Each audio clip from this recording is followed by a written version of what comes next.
punto ko lang is, ang main variable kung bakit leading si Vice President Sara is because madami ang pro-Duterte. Sila yung pinakamalaking political faction, na political bloc.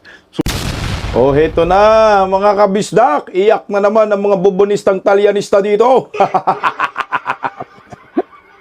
Iyak na mga anak ng kagwang. Awards, inamin po mismo ng WR Numero Research na ang pinakamalakas, pinaka-most powerful political allies sa mga panahong ito ay walang iba kundi ang Duterte diehard supporters. Nakapatay kayo diya. Vice President Inday Sara Duterte, dumating ang backup. 17 individual naghain din ng petisyon sa Korte Suprema para questionin ang proseso ng impeachment laban kay Vice President Inday Sara dyan sa Kamara. Iyak ng mga animal. Anak ng kalbo naman ito, oh. Liamas kamas. Napahiya din sa founder ng WR dahil hinanap niya si Turi. Bakit daw hindi nakasama? Anak ng kagwang, iyak si Turi dito. Sinabi ng WR kasama si Turi sa presidential survey. Ngunit ang nakuhang rating ay 0.0%. Ano ba yan, liamas kamas?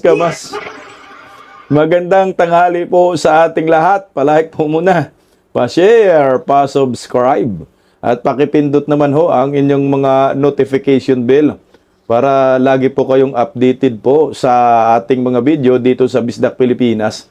Malaking bagay po yan sa amin na nakikipaglaban-laban sa mga bubunistang mga trolls ni Baki. Alam niyo ho mga kabisdak, no, tayo po parang minamaliit, no, ng mga pinklawan, dilawan, bubunistang, talyanista. Pero ngayon, heto, hindi na po tayo mismo ang nagsabi nito, no, na ang pinaka-most powerful, strong political allies ay walang iba kundi ang Duterte diehard supporters. O paano na diha? Hindi kami nagbubuhat ng sariling bangko. Galing po mismo ito sa founder ng WR na naglabas ng survey kamakailan na nasa tugatog nga ho ng tuktok si Vice President Inday Sara Duterte. Tapos ngayon, itong mga kongresista ay gusto pang impeach si Inday. So ito nga yung dahilan.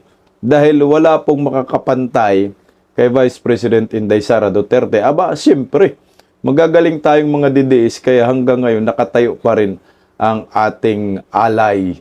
Kasi naniniwala ho ako na DDS never die. DDS we multiply. Giahak. Pero pakinggan po muna natin itong bagong backup ni Vice President Inday Sara Duterte. Dahil dumating po sila, no?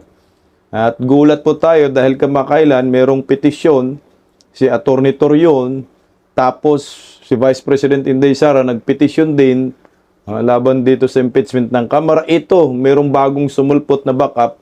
Ito po ay 17, no, na individual. Pero hindi lang siguro individual yung puntarya dito. Kasi ang sabi kasi ng Daily Tribune, 17 individuals seek to join petition to halt Duterte's impeachment probe. Hindi lang to individual kasi grupo eh. May mga movement na kasama. Siguro yung tinutukoy dito ng Daily Tribune, 17, mga leaders po ito. No? Sila po yung nangunguna sa kanilang mga grupo para sumuporta dito kay Vice President Inday Sara. Ito na ho ngayon. Pakinggan po natin, kasama po dito yung Bangsamoro, One Bangsamoro movement. No?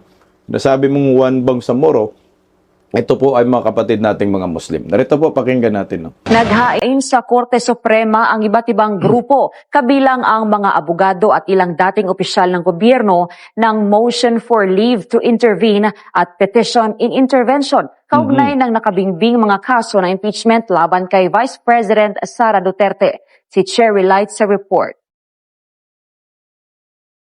Kabilang sa mga lumagda sa inihaing motion for leave to intervene at petition in intervention sa Korte Suprema ang mga opisyal, miyembro at professional mula sa One Bangsamoro Movement o One Bangsa, VIPSD o Volunteers for Inday for President of Sustainable Development, DDS Sara All Confederation at Kilusang Pagbabago Pilipinas. Kasama rin sa mga intervenor ang mga abogado at mamamayan mula sa Mindanao at iba pang lugar sa bansa. Inihain ang nasabing petisyon noong Abril 8 sa pamamagitan ng online filing.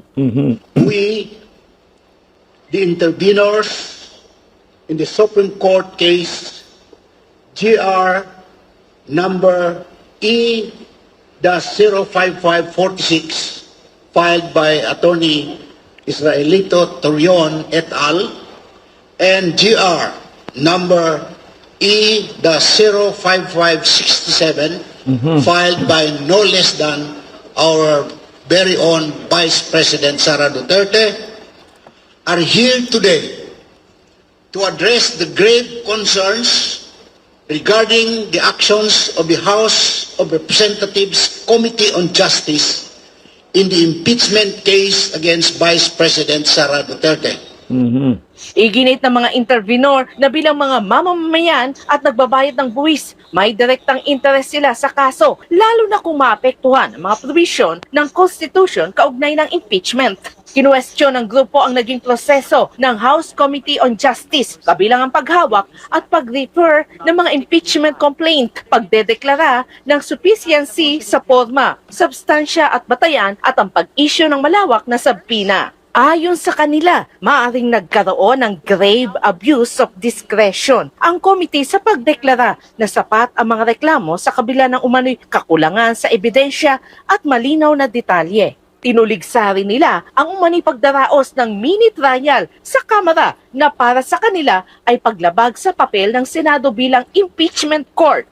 Kinuwestiyon din ang paggamit ng subpoena na tinatawag nilang fishing expedition upang maghanap pa ng ebidensyang dapat ay kasama na sa mismong reklamo. Ipinunto rin ng grupo ang umano'y hindi pantay na pagtrato sa kaso ni VP Duterte kumpara sa iba pang impeachment complaints, kabilang ang naunang reklamo laban kay Pangulong Ferdinand Marcos Jr. Para sa kanila, indikasyon ito ng selektibong hustisya at posibleng pampolitikang pag-uusi.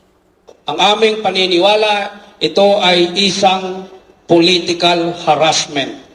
Ito ay taktika lamang para harangin, pigilan ang isang Sara Duterte na tumakbo sa 2028. Hiniling ng grupo sa Korte Suprema na resolbahin ang mga isyong konstitusyonal at pigilan ang anumang proseso na maaring lumabag sa due process at sa prinsipyo ng separation of powers. Giit pa nila, ang impeachment ay dapat manatiling naayon sa konstitusyon at hindi magamit bilang kasangkapan sa politika. This is not about shielding anyone from accountability. This is about ensuring that accountability itself is exercised within the bounds of the Constitution. Because if the Constitution can be set aside in moments of political urgency and public sentiments, then it ceases to be the supreme law and becomes merely optional. That is why we intervened. As a citizen also, I have a direct and substantial interest to intervene because pag pinabayaan po natin ito, imagine that wala tayong interest sa current proceedings na nangyayari. What will happen sa constitutional design na meron tayo? What will happen sa constitutional framework na inihain ng mga framers of the Constitution?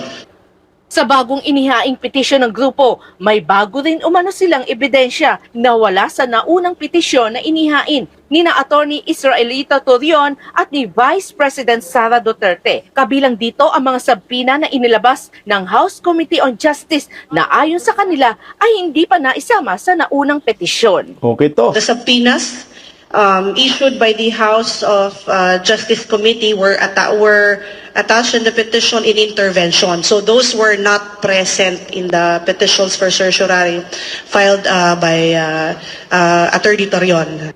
Samantala, inaasa ng grupo na agad aksyonan ng Korte Suprema ang kanilang petition in intervention upang malinawan umano ang mga isyong konstitusyonal at matiyak na masusunod ang due process sa usapin ng impeachment laban kay Vice President Sara Duterte. Mabuhay po kayo mga ma'am, mga sir. Thank you so much po sa inyong pag-back up kay Vice President Inday Sara Duterte. Maganda ho itong nangyayari kasi nga maraming mga grupo, mga abogado ang nakakita ng mga paglabag ng Committee on Justice ni Luistro na may utang kay Inday Sara na 9 milyon. Nakabilang din yan si Okika Ridon. Kasi nga para maliwanagan ng taong bayan. At ang pinakamaganda dyan, marami silang mga reklamo na hindi rin nakasama pa doon sa reklamo ni Atty. Torion, reklamo ni Vice President Inday Sara Duterte. Yung mga subpina. No, tama lang ho ito kasi nasa saligang batas po, ang tanging makapagsubpina lamang po ng mga dokumento sa mga iba't ibang ahensya ng gobyerno kung saan ang isang impeachable officer ay nandiyan hinihearing sa impeachment court, no? Ay ang tanging magsupina lamang ay ang Senado, impeachment court. Hindi ho po pwede ang Committee on Justice. So malaking butas na naman ho ito ng committee ni Luistro na may kaso yung asawang rape, no? O, tingnan mo, yung mga nag-akusa kay Inday Sara, mga madilim ang budhi para, mga maitim. Kasing itim ng alkitaran. Good news po ito at baka sana, no, mayroon pang iba, no, na magsasampa rin ng petisyon laban ho dito sa Committee on Justice. Sa grupo ba ni Atty. Topacio na nagsubmiti ba sila ng petition o pareho lang yan ng grupo ni Atty. Torion? O sana po meron pang ibang mga grupo, mga abogado na magsampa ho ng petisyon diyan sa Korte Suprema. Balikan ko lang po yung sinabi ng isang kapatid nating Muslim diyan sa Bangsamoro na ito ay politically motivated po ito. Na pamumulitika lamang ho ito at ang layunin ay para lamang hindi patakbuhin si Vice President Inday Sara Duterte sa 2028 presidential election. Tama ho dito eh. Kasi nga, tingnan mo yung lumalabas na survey sa WR numero, nasa tugatog si Vice President Inday Sara, nasa tuktok na. Yung pangalawa, pangatlo, malabo na ho eh. Malabo na po makahabol dito kay Inday Sara. Wala na, filing of candidacy na next year. Yung mga black propaganda labang kay Inday Sara, tinudo na ng mga bugok eh. Wala na silang ibang maisip dito.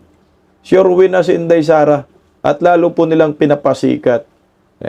Kahit na ma-impeach yan sa Kongreso, meron pa namang Senado, kaya malabo ho. Kaya nagsayang lang sila ng panahon. Ang advice natin dito, sumuko na kayo, Luistro. Bong, sumuko ka na, Bong. Charis, sumuko ka na. Wala na kayong laban, anak ng kagwang. O heto, lalo pang maliwanagan ang taong bayan dito, no? Sa nangyayari. Kahit na mayroong impeachment labang kay Vice President Inday Sara, bakit nagna-number 1 pa rin si Inday Sara sa survey? Ito ho mismo yung founder ng survey firm na WR numero ay nagpa-interview at sinabi niya mismo dito harap-harapan na ang mga DDS ang pinaka-powerful at strong political allies sa mga panahong ito. Kaya si Vice President Inday Sara nakakuha ng almost 36% to 40% na rating. O ito, pakinggan po natin ang interview na ito bago yung Silyamas kamas-kamas na napahiya. Ito, hinggan natin. Aba, sa kabila pala ng mga impeachment, ng mga issues sa confidential funds, and number 1 pa rin. Nanguna! Si VP Sara Duterte, 35.9%. Sipin nyo. Ang tanong nila dun sa ilalim, kung ngayon gawin yung Oo, ang eleksyon. sino ang iyong iboboto. Yan, Parang correct. ganon, Di ba hindi ko na mabasa? O, maliit kasi. Kung ngayon ang araw ng Ayan. 2028 national elections, sino ang mga sumusunod na pangalan ang iboboto mo sa pagkapangulo? Ayun. So may listahan po dyan mga kasama. Oo. Yung mga kung sino, yung mga posibleng tumakbo sa 2028. At nangunguna nga sa survey ng WR Numero Research, etong si VP Sara Duterte with 35.9%. Mm. Number 2 36% na rin malayo yan. na. Malayo Parang na agad, kalahati na lang 18.5% Raffy Tulfo. Ibig sabihin po, kahit pagsamahin yung result, pati nung number 3, Oo. na Lenny Robredo, Iba parang rin. hindi makakahabol na. Oo, doon sa number 1. Para ho, ipaliwanag po sa atin yung nilalaman po nitong research na ito. Makakausap po natin si Dr. Robin Michael Garcia. Siya po ang founder and chairman ng WR Numero Research. Magandang umaga po. Dr. Robin, si Xander po ito at si Angel. Good morning po. Magandang umaga, Sander and Ito Angel. yan. Thank you for inviting us. Opo. Sir, itong details po muna ng ating survey, maaari niyo po bang ilahad po sa ating publiko in case po na yung iba ay kabubukas lang po ng kanilang mga radyo? Good morning sa lahat. No? So ito yung aming quarterly publication. Ang tawag namin dyan is yung Philippine Public Opinion Monitor. And it includes nga itong pre-election survey para sa 2028 election. Kala ng mga tao matagal pero actually Mabilis next na lang year yan. is filing candidacy na. Yes. No? So October Next next year. year. So therefore, dapat this year magdesisyon ng mga tao at yung mga gustong tumakbo. And of course, running for national office will require some resources, coalitions, and mga ganyang decision. So that's why in-include namin yan dito. Pero hindi lang ito yung mga topics na in-include namin. We also included yung national mood sa mga political issues and other social and economic issues, katulad na ng impeachment o ng ICC, pati na rin yung anti-dynasty bill, and yung general perception ng mga tao about sa kanilang kalagayan o sa kanilang buhay. So ito yung mga kasali dyan. And this is a nationwide face-to-face survey. No? So it's we use all of the top statistical techniques to make it nationally representative. Tapos meron din kaming maraming mga innovations na hindi nyo makikita sa ibang results na Survey? na mas nakilala nyo rin. Katulad na rin ng yung tinatawag namin factional partisanship. Gusto namin malaman kung ilan yung sumusuporta sa mga political factions such as Duterte, ilan yung maka-Duterte, ilan yung maka-Marcos, ilan yung mga tinatawag naming liberal progressives, yung mga kakampings, tsaka ilan yung mga hindi nag-identify. Minimeasure namin yan dito. Kami yung nag-introduce niya noong 2023. So yeah, so maraming kasama doon sa pinublish namin noong Monday. No, kung saan kami nagkaroon ng press conference nung Monday ng umaga. And kasama na nga itong pre-election poll na minimeasure namin itong presidential, vice presidential, pati na rin ang Senado, early na mga leaders sa Senate. Ito yung mga ibang position din sa president and vice president. So, yan po yung kasama dun sa pinublish namin. Sir Robin, dun sa survey po ninyo, 35.9% ang nakuha po, Neto nga pong si VP Sara. Ano po kaya yung pangunahing dahilan kung bakit nangunguna si VP Sara, sa na yun. presidential preference? Maraming reason yan. First and foremost, since last year, so nag-publish kami ng 5 public opinion monitor last year. Consistent si VP Sara na nandyan sa number na yan, 30+%. Tapos, mention nyo nga kanina, yung pangalawa, medyo malayo na. No? Malaki yung gap na si Raffy Tulfo. And then si Lenny Robredo, lagi naglalaro na second to third place yung silang dalawa. Nagtatay pa yan sila minsan. And in fact, if you really look at it, parang statistically tied dito si Lenny Robredo at si Raffy Tulfo. But the point is, over time, nakikita natin na may trend si VP Sara na nasa 30+%, no? Upper to lower 30%, which gives her a commanding lead dito sa initial pre-election poll. Pero kung ibabangga mo yan doon sa data na factional partisanship, parang nagko-correlate dahil around 33% ng lahat ng Pilipino ay nag-identify as a pro-Duterte supporter. No? So, kung titingnan mo, pro-Duterte supporter 33%, tapos may konting maybe 2 to 3% na not necessarily pro-Duterte, baka independent yan sila, nag-add up doon sa pre-election numbers ni Vice President. O, ayan, maliwanag ha, na ang 33% yung numero ngayon na hawak ni Vice President Inday Sara ay solido yan, mga Duterte diehard supporters. Kaya hanggang ngayon, hindi pa rin matinag-tinag si Vice President Inday Sara Duterte dahil solid pa rin ang mga supporters, ang mga DDS. Nadagdagan pa nga, yung 2% na sinasabi niya, ito yung mga neutral. Mga neutral noon na nahatak pa ni Vice President Inday Sara. At ito pa, dagdag lang ako muna. Bukod sa, ang tanong kasi bakit mataas pa rin si Vice President Inday Sara sa kabila ho ng mga impeachment laban sa kanya at mga black propaganda laban sa kanya? Isa lang ang ibig sabihin yan. Ang taong bayan, hindi na po naniniwala dito sa impeachment laban kay Vice President Inday Sara na ginagawang sarswila optics, libreng publicity ng mga buhaya dyan sa Kamara. Bakit po hindi naniniwala? Dahil noong nakarang taon, sinabi na po ng Korte Suprema na unconstitutional yung impeachment laban ho kay Inday Sara. So last year, ano ba yung ground nila laban kay Inday Sara? Ano ba yung issue na binabato last year? Ang issue na binabato kay Inday Sara ay confidential funds. Na ngayon, ito pa rin po yung ginagamit. Confidential funds. Kumbaga naluma na, nakakaumay na yung issue patungkol sa confidential funds dahil hindi naman ho napatunayan ng mga buhayang ito na si Inday Sara ay may kinalaman patungkol sa korupsyon. At bukod riyan, nagbumirang nga nagbumirang.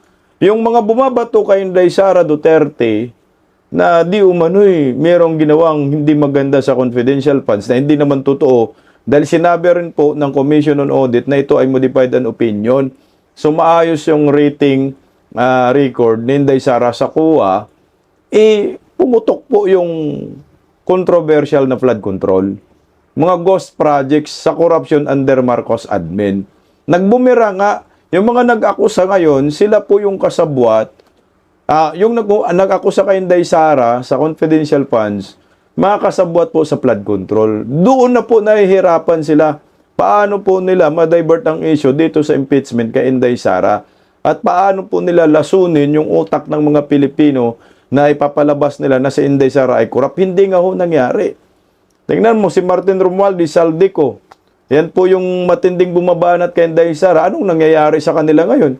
Sila po yung tinuturong mga mastermind sa flood control. Bongbong Marcos, dali. Sandro Marcos, First Family, dali. Lalo na yung lumabas, yung 18 soldiers na mali-malitang pera yung dinideliver sa mga buhayang ito. Kasama sila Luistro. Kasama yung napakatahimik ngayon na si Kimirot, no? Kimbo. Lahat sila dyan. Yung mga sa Quadcom, Tri-Committee, lahat sila. Nakatanggap ng mali-malitang pera ayon po sa 18 soldiers. Kaya lalo pong lumalakas si Inday Sara. At hindi na tinitinag-tinag dahil marami rin mga supporters si Inday Sara, sulit Duterte. At lalo nang nagpalakas kay Inday Sara nung ginago nila si Tatay Digong at dinala sa daig. Alam mo po yung Pilipino, ang simpatiya nandun sa mga inapi. Kaya yung sinasabi ni Sir na 2%, nadagdag sa 33%, yun mga undecided. Pero darating ang panahon, lalong tataas pa. Habang papalapit ang eleksyon, at lalong dumadami ang koalisyon sa kampo ni Vice President Inday Sara, ay lalong tataas pa ang kanyang rating. At siyempre, malaki rin yung papel na sinasabi ni Sir na yung solid DDS hanggang ngayon solid pa rin labang kay Vice President Inday Sara Duterte. Kaya yung mga pautot na mga bulager ni Richard Hidarian, meron pa isang kasama natin noon na nandun na rin sa mga Pulawan na di umano'y kukunin ng Pinklawan yung boto, no, yung boto umano ng mga DDS na hindi solid, soft DDS. Anak ng kagong walang soft DDS. Kaya nga DDS kay Duterte diehard supporter, hindi Duterte soft soft, ano, tang inumin, oh. Daisop supporters. Kaya sulit eh. Kaya nahihirapan sila. Number 1 pa rin si Vice President Inday Sara Duterte. Tuloy lang natin si Rubin. Vice President Sara. So ang punto ko lang is, ang main variable kung bakit leading si Vice President Sara is because madami ang pro-Duterte. Sila yung pinakamalaking political faction, na political bloc. Sumusunod dyan, yung mga pro-Marcos na sa 22%. Tapos, susunod dyan is yung mga kumakampi sa kakamping Sir Liberal Progressives na nasa a little above 15%. Ayan, narinig nyo niya, mga Talyanista. Alam mo, malaking sampalo ito sa Marcos administration. Mantakin mo ha, sila yung administrasyon ngayon. Pero ang lumalabas, mas pinakamarami at pinakamalakas na supporters ngayon ang Duterte diehard supporters, political allies. Mantakin mo ha, wala tayong mga resources. O wala tayong pondo. Pero bakit malakas pa rin ang mga DDS? Dahil ito ay unique, organic, hindi mga bayaran. Ito ay mga voluntaryo. Sariling sipa, sariling bato, sariling galaw ang ginagawa natin dito. Voluntaryo, walang nag-uutos sa atin. Unlike dito sa mga Talyanista, yung iba nga dyan, DDS eh. Nandyan sa mga Marcos. Bakit kumapit sila ngayon sa mga Marcos? Dahil sila po ay may busal, may bayad po sila, may pundo. Nandyan lahat yung resources, di ba? Sinabi ni Marcolita, Congressman Marcolita, na bilyon-bilyon ang pundo para sa mga trolls. Sinabi rin niya ni Leandro Leviste, bilyon-bilyon ang pundo para sa mga trolls. Siyempre ikaw, dati kang DDS. Sa DDS kasi, walang pera sa mga Duterte. Walang mga bayad tayo. Kaya yung mga mukhang pera ng mga DDS, na kunwaring mga DDS, nandun na kay Marcos lahat. Pero hindi sila unique. Hindi sila organic. Don't panic, it's organic. Kagaya sa atin, mga organiko tayo. Wala tayong mga bayad dito. Kaya kahit anong banat sa atin, tumatayo pa rin tayo. Na kahit wala tayong natatanggap ng mga generous allowance, ay andyan pa rin tayo nagpapatuloy. Yung iba nga, hindi nga namimit si Vice President Inday Sara. Yung iba, hindi nga ho na mimit si Tatay Digong. Pero bakit? Nakatayo pa rin ang mga DDS ngayon dahil nga maganda ho yung ligasiya na iniwan ni former President Rodrigo Roa Duterte sa bansang ito. Na ngayon nakikita natin kay Vice President Inday Sara, ang bottom line pa rin ito. Political will pa rin ang pinag-uusapan, ang liderato ng mga Duterte, kaya tayong mga DDS ay nananatili pa rin. Tuloy oh. No? So malaki yung gap ng mga pro-Duterte versus sa mga pro-Marcos and sa mga pro-Kakampings, no? So, Aray ko, lalong sasakit ulo nila nito, no? Malaki yung gap ng mga Duterte diehard supporters. Laban dito sa mga loyalistang tanga, mga kakampwet, at mga dilawan na komunistang grupo.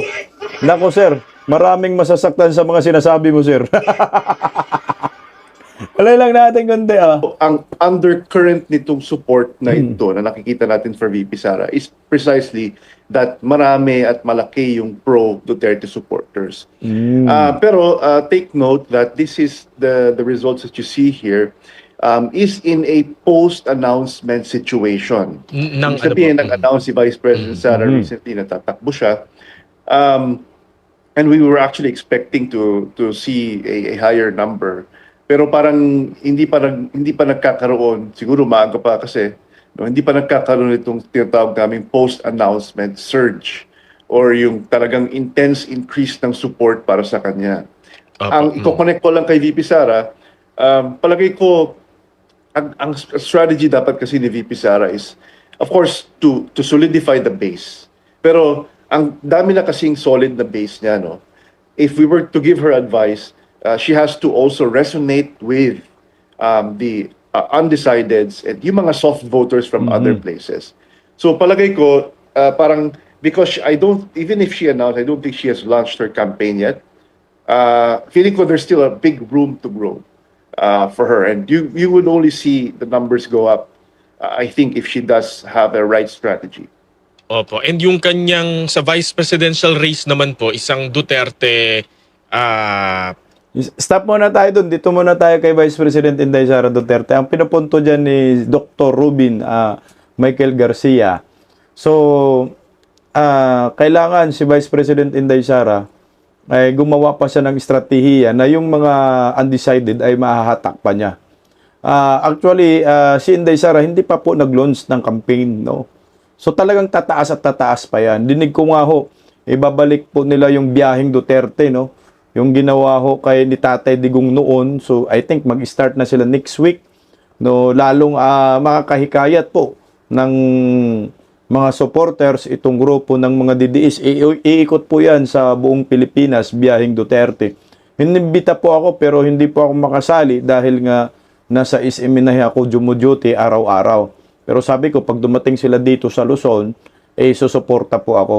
Yan yung isa sa mga magandang estratehiya na gagawin ni Inday.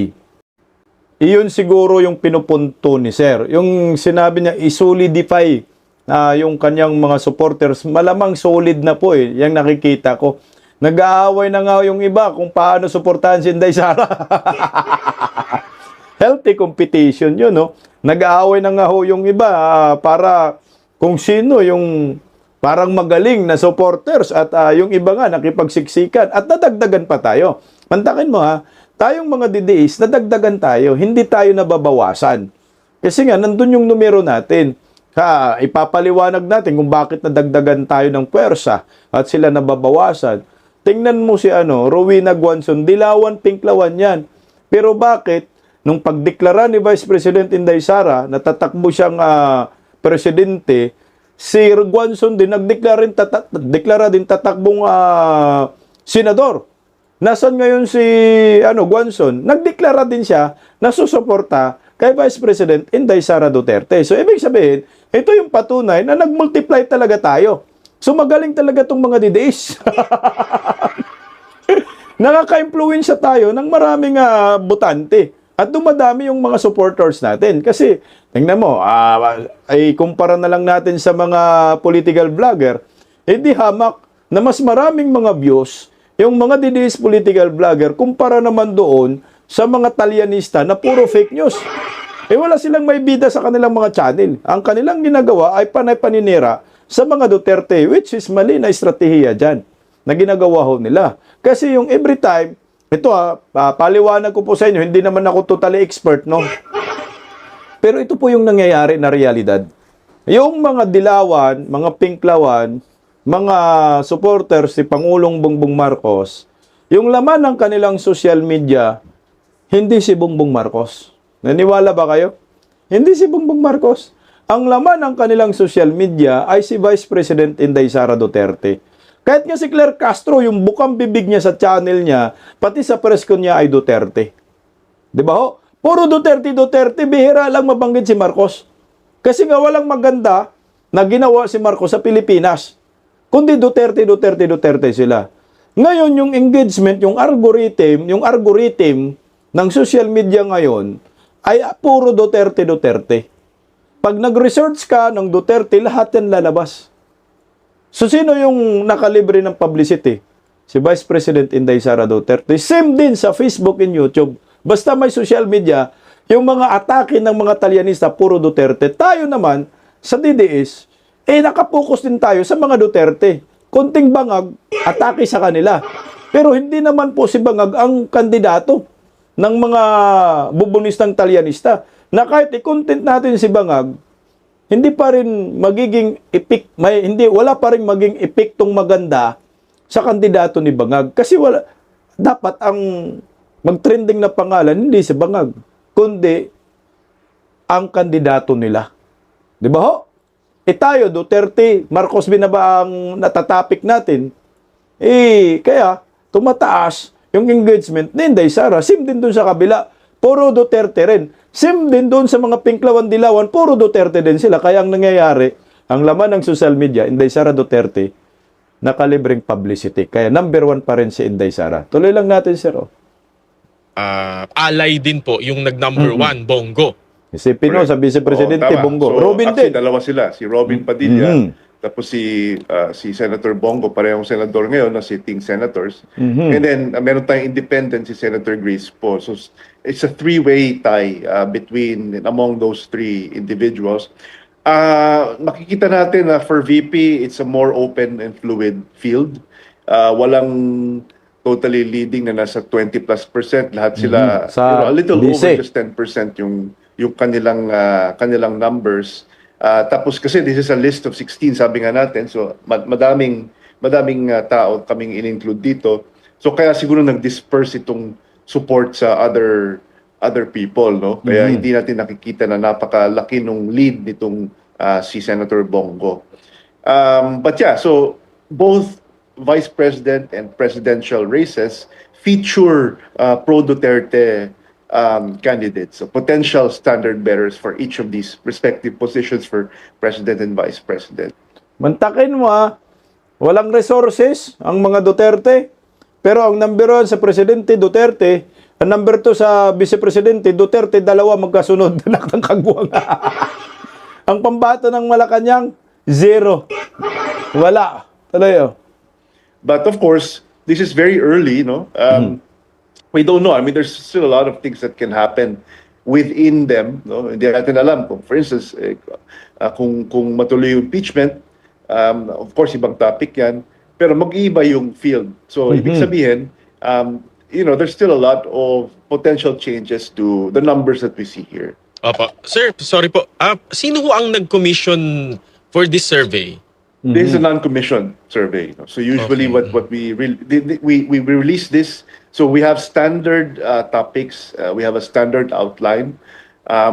There are people who we invite to subscribe to this, pero walang nagsasabi, okay, pwede mo kami isama. Kami yung nag-decision niyan na ganito yung topic, ganito yung outline, ganito yung methodology, ganito yung framework, at ganito yung mga tao.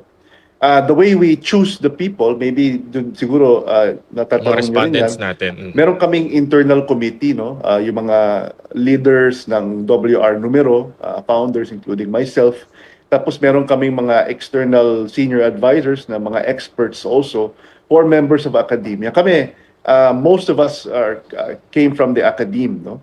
We're professors of political science. Tapos ang dinideliberate namin are what we call yung media signals or external signals from conversations we have with other observers and analysts kung sino yung pwedeng maging potential candidates for President and Vice President. Tapos, dinideliberate namin ito as a team, as a committee, and doon kami nagdidesisyon kung nailalagay sila o hindi. Ayan, maliwanag, walang nagkomisyon dyan sa survey na yan. At sinabi rin po ni Bipinday, hindi namin kilala, hindi niya kilala kung sino yung nagsusurvey. Pakinggan natin si Inday. Alam niyo, sa totoo lang, sinabi ko na dati, no, ako mismo hindi ako nagpapasurvey. Dahil unang-una, mahal yung pagpapasurvey.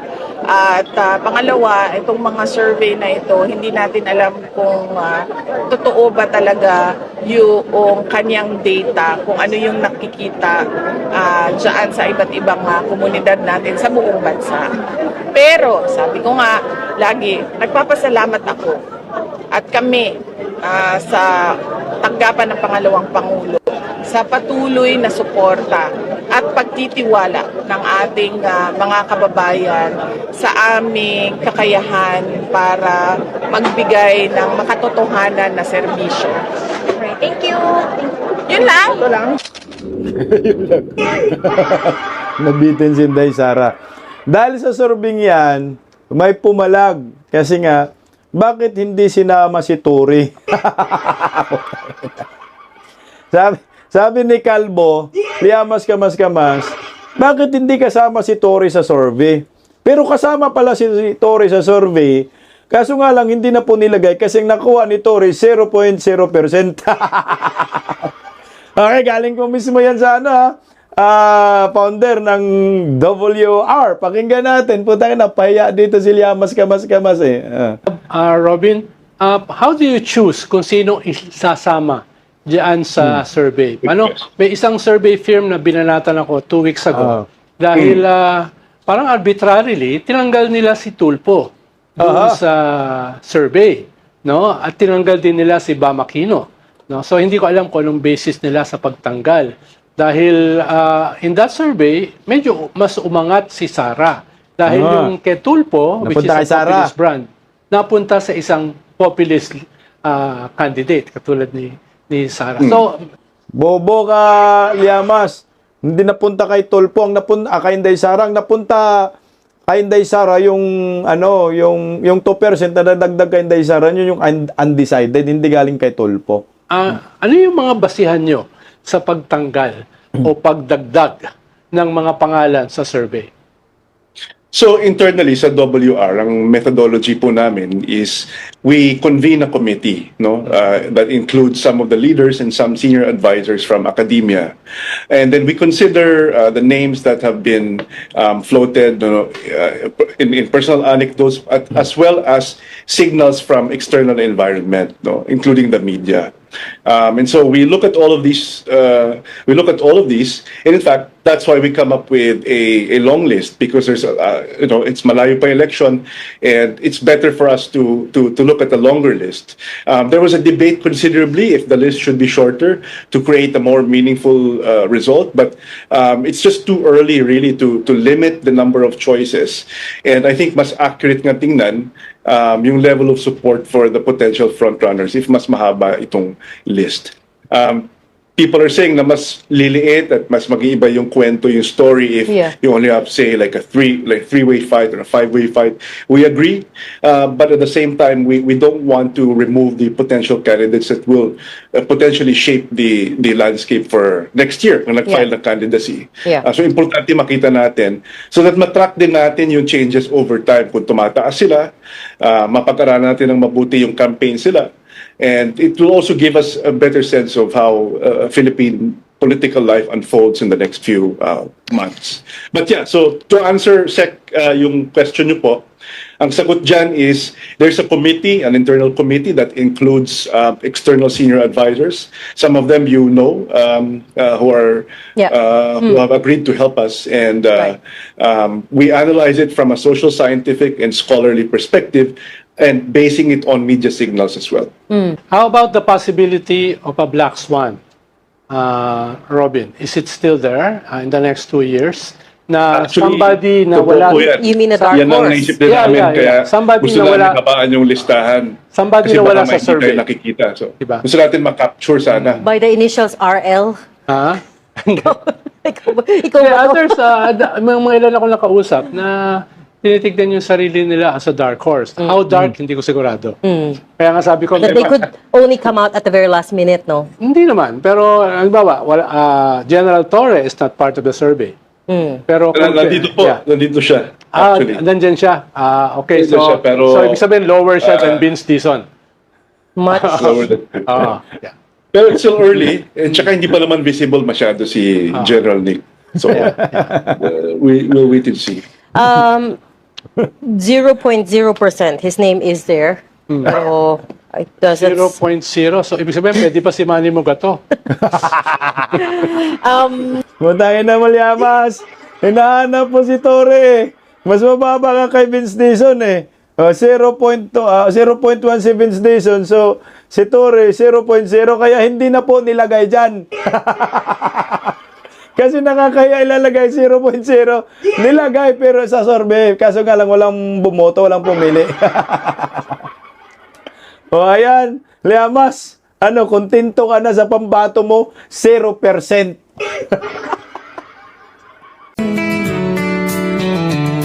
Pagising sa umaga, tanghali at gabi, nakikita ko ang post niya, ang hapdi. Paano nga ba to? Di ako makatanggi. Watch ko na lang at isipin ng mabuti. Bisdak Pilipinas. Bisdak, tinig ng katotohanan. Sa bawat vlog may laban sa kasinungalingan. Mulat ang mata, gising ang masa. Bisdak Pilipinas, para sa bayan, gumigising sa diwa. Sa likod ng kamera, tapos tapang ang dala, walang sinasanto kung mali ang gawa. Hinay-hinay, pero palaban. Boses ng tao sa digital na labanan. Bisdak, tinig ng katotohanan. Sa bawat vlog may laban sa kasinungalingan. Mulat ang mata, gising ang masa. Bisdak Pilipinas, para sa bayan, gumigising sa diwa.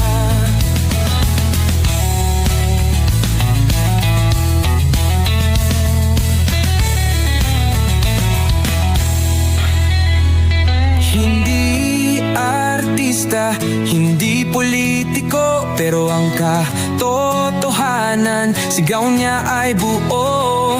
Sa YouTube o Facebook man siya makita, may aral ka pa rin, may uwi sa bawat salita.